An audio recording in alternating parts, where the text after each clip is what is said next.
મમતા બેનર્જીના નિવેદન બાદ ભાજપના ધારાસભ્યોમાં પણ જબરજસ્ત આક્રોશ જોવા મળ્યો। ગુજરાતી નકલી મતદારોના નિવેદન મુદ્દે ભાજપના ધારાસભ્ય લાલકુમ, ધારાસભ્ય વિનુ મોરડિયાના મમતા બેનર્જી પર પ્રહાર। મમતા બેનર્જીને સત્તા જવાનો ડર છે, મમતાનું દુશાસન હવે જઈ રહ્યું છે।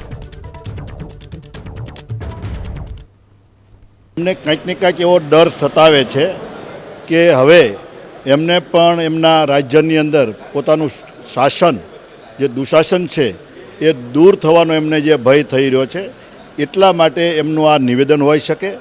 પરંતુ કોઈ પણ રાજ્યની અંદર જઈ મતદાર ફેરવવો એ ચૂંટણી પંચની એક બિન રાજકીય જે સંસ્થા છે ભારત દેશની, જેની ઉપર પ્રજાને વિશ્વાસ છે, એમની ઉપર એમનો જે અવિશ્વાસ છે એ મને લાગે એ ઘાતક છે।